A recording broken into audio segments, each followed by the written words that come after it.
yang harus hati-hati kalau dideketin. Masalahnya kalau misalkan kita gegabah aja, kita kena patuk sekali.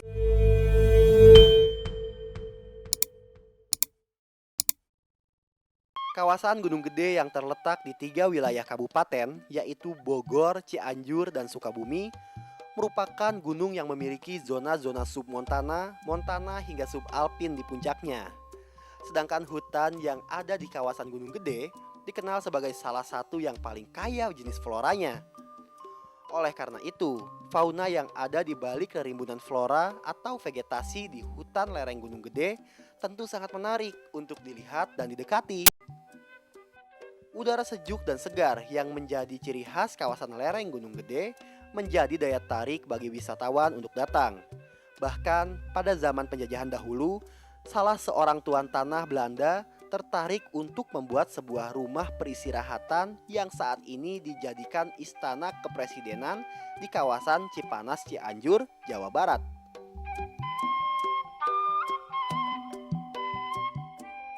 Daya tarik yang dimiliki Gunung Gede itulah yang juga membuat saya penasaran untuk menjelajah kawasan hutan di lereng wilayah bagian Cianjur. Warga di sekitar lereng kabarnya masih sering menjumpai berbagai jenis satwa liar yang terkadang turun gunung untuk mencari makan dan minum di aliran sungai. Petualangan Panji kali ini, Panji berpetualang di daerah lumbung padi yang terkenal, yaitu daerah Cianjur. Daerah ini terkenal dengan berasnya yang sangat enak, beras Cianjur tentunya. Selain daerah Cianjur ini masih dikelilingi oleh daerah perbukitan dan berada di kaki Gunung Gede. Nah, di sini juga merupakan daerah yang dialiri oleh banyak anak sungai pemirsa. Berarti tempat ini adalah lokasi yang cocok untuk Panji berpetualang. Penasaran dengan petualang Panji di Cianjur? Ikuti terus Panji ya.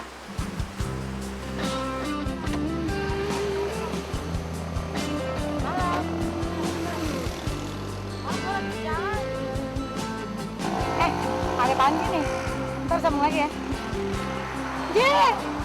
Panji! Siapa? Dewi! Dewi Sansa! Oh, sini.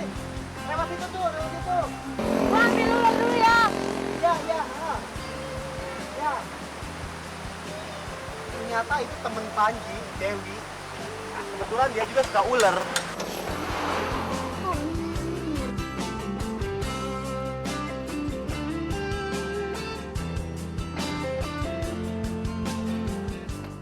Tak hanya saya yang tertarik untuk menjelajah kawasan lereng Gunung Gede. Rupanya, seorang teman lama sesama pecinta satwa juga sedang berada di sini. Wi. Kirain kamu nggak jadi nyusul ke sini.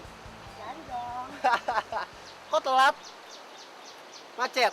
Macet nyari-nyari. Bener, puncak biasa macet. Apaan? Terus Sansa. Wis. Kamu punya? Nah, Wah, hebat nih. ini udah jinak. Oh ya? Ini sakit buat nari. Oh, biasa buat kamu nyanyi ya? Ular apa nih ya? Wis, bagusnya, Wi. Kasih vitamin. Ya. Ini ternyata jenis ini Piton reticulatus, pemirsa. Wih, bagus banget. Gimana sih narinya, bisa dilihatin nggak, Wi? Aku pengen lihat dong kalau Dewi lagi nari. Oh, ini ada dua Nji, Oh, ambil satu Nji harus yang satu kecil. ya? Gimana, bisa diperagain nggak, Wi? Bisa. Tenang aja. Oke, teman-teman kita lihat Dewi lagi nyanyi kayak gimana, Wi? Dia mabuk cinta. Wah.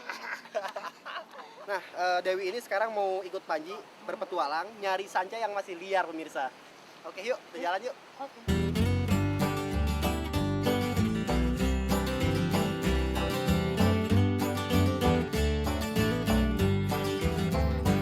I'm a pilgrim on life's long and weary road till I lay me down and die. But I know my sweet Savior has been there. Belum jauh kami berjalan, seekor ular sapi atau Elipe radiata melintas dengan berenang di sungai. Ular sapi ini merupakan ular yang memang suka berada di sekitar tempat berair.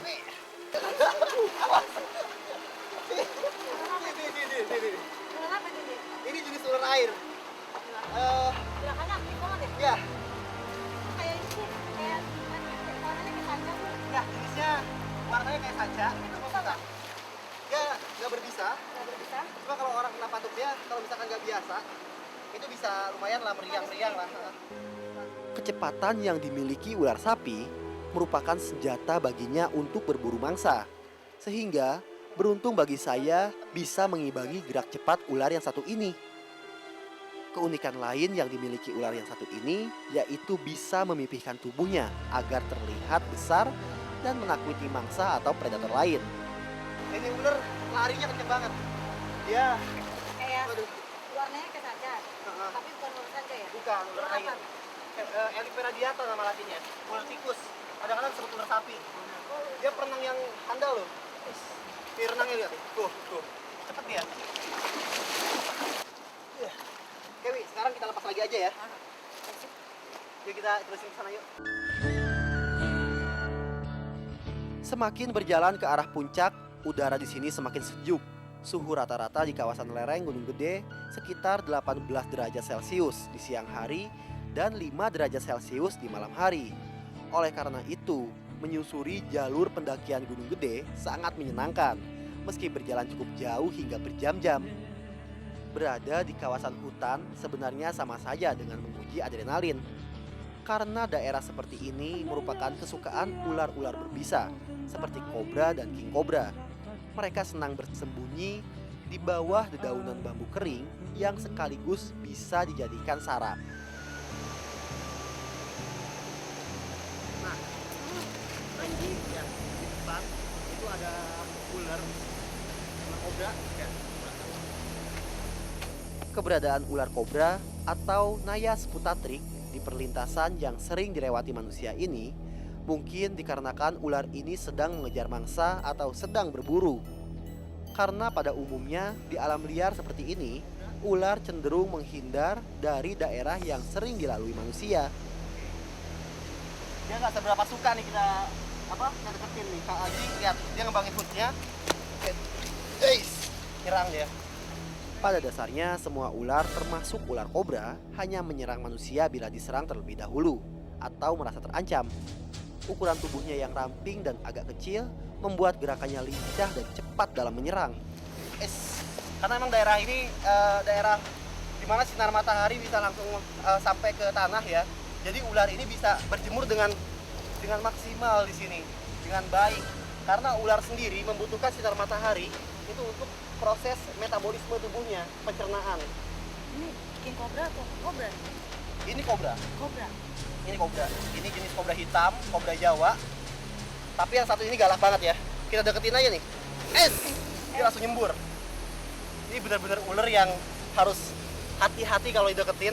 Masalahnya kalau misalkan kita gegabah aja, kita kena patuk sekali aja, urusannya masuk rumah sakit. Dengar, dia punya suara yang kenceng banget ya. Kita harus pelan ngedeketin ular ini. Serangan kobra ini cukup agresif. Bahkan tak jarang ia menyerang sambil menyemburkan bisanya.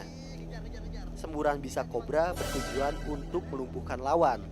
Biasanya semburan tersebut diarahkan pada bagian mata lawan. Ular ini sekarang kondisinya masih marah. Terlihat dari dia masih membuka hood atau tedung ya yang ada di lehernya. Sama. Ya, karena Colek. tuh keluar tuh racunnya, tuh, lihat ya. Nah lihat nih, teman-teman di rumah juga bisa lihat. Kobra ini ngeluarin racunnya tuh.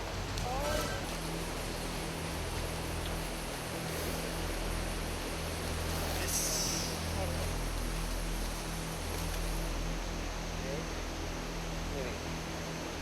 Kalau kita megangnya pelan kayak gini, dia nggak apa-apa, aman. Nah, sekarang kobra ini udah cukup tenang.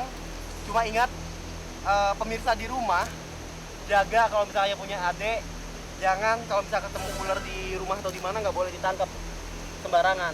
Karena takut-takutnya ular itu ular berbisa, jadi jangan sampai lihat Pak Haji nangkapnya gampang kayak gini, disangkanya ini ular yang nggak berbisa. Jadi kalau ketemu kobra di rumah malah ditangkap, bahaya banget. Meski teman saya yang satu ini sudah terbiasa dengan ular sanca, namun ia masih agak takut bila berhadapan dengan ular berbisa seperti kobra yang satu ini. Apalagi untuk mendekati kobra memang dibutuhkan mental yang kuat. karena resikonya sangat tinggi.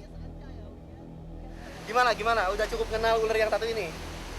Udah, tapi belum familiar. Oke, kalau gitu nanti kita coba cari kobra yang lebih besar ya, yang hidup di daerah Yang ini. king cobra ya. Nah, king cobra. Oke, Wi, penasaran sama king cobra? Penasaran. Kita cari di habitatnya langsung. Oke. Oke, yuk. Oke, kawan. Hey,